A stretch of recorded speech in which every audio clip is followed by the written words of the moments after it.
மாதம்பட்டி ரங்கராஜ் அவர்களோட பர்சனல் லைஃப்ல சில பிரச்சனைகள் போயிட்டு இருக்க சூழ்நிலையில அவர் தன்னோட மனைவி ஸ்ருதி ரங்கராஜோட திருமண விழால கலந்துட்டு இருக்கிறது பலரோட கவனத்தையும் பெற்றிருக்கு.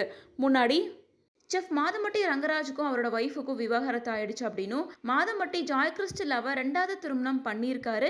அது மட்டும் இல்லாமல் ஜாய் கிறிஸ்டிலா பிரெக்னெண்ட்டாக இருக்காங்க அப்படின்னு சொல்லிட்டு பல சர்ச்சையான விஷயங்கள் சோசியல் மீடியாவில் போயிட்டு இருந்துச்சு. மேலும் ஜாய் கிறிஸ்டிலாவும் மாதம்பட்டி ரங்கராஜ் தான் தன்னோட கணவர். இப்போ நான் 6 மாதம் பிரெக்னெண்ட்டாக இருக்கேன், நாங்கள் 2 பேரும் பேரண்ட்ஸ் ஆயிட்டோம், சீக்கிரமா எங்களுக்கு குழந்தை பிறக்க போகுது அப்படின்னு பேபி பம்போட இருக்க மாதிரியான இமேஜஸ், மாதம்பட்டி கூட மேரேஜ் ஆகி மாலையும் கழுத்துமா இருக்க மாதிரியான இமேஜ் அப்படின்னு நிறைய இமேஜஸ் ஷேர் பண்ணி இந்த விஷயத்தை உறுதிப்படுத்திட்டு இருந்தாங்க.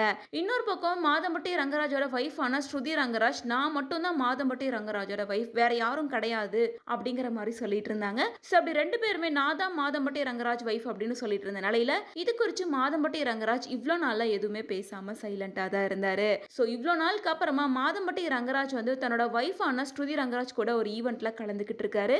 மாதம்பட்டி ரங்கராஜ் ஸ்ருதி கூட கலந்துகிட்டு இருக்க இந்த ஈவெண்ட் கொங்கு மண்டலத்திலே மிக பிரபலமான தம்பதியுடைய நூற்றாண்டு நிறைவு விழா தான்.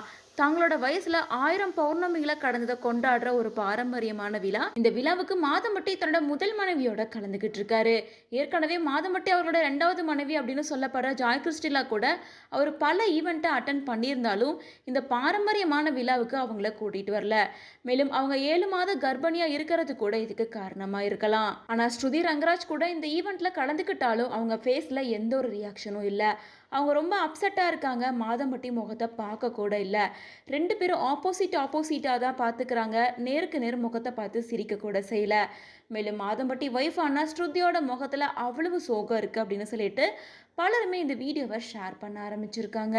ஆனால் இவங்க 2 பேத்துக்கும் இன்னும் விவாகரத்து ஆகலை அப்படிங்கிற மாதிரி தான் இருக்குது. இப்போ வரைக்குமே அவங்களோட இன்ஸ்டாகிராமில் வைஃப் ஆஃப் மாதம்பட்டி ரங்கராஜ் அப்படின்ற கேப்ஷனையே மாற்றாமல் இருக்காங்க. மேலும் மாதம்பட்டி ரங்கராஜ் அண்ட் கிட்ஸ் கூட எடுத்துக்கிட்ட எல்லா பிக்சரையும் டெலீட் பண்ணாமல் அப்படியே தான் வச்சுருக்காங்க. ஸோ இதன் மூலமாக இவங்க 2 பேருக்கும் விவாகரத்து ஆகலை, பட் ஃபேமிலியில் ஏதோ பிரச்சனை அப்படின்றது மட்டும் தெரியுது. ஜாய் கிறிஸ்டியா சொல்கிறதெல்லாம் உண்மையா பொய்யா, இவங்களுக்குள்ள என்ன நடந்திருக்கு அப்படின்ற எல்லா விஷயமே மாதம்பட்டியும் ஸ்ருதியும் ஓப்பன் அப் பண்ணால் மட்டும்தான் எல்லாருக்கும் தெரிய வரும்.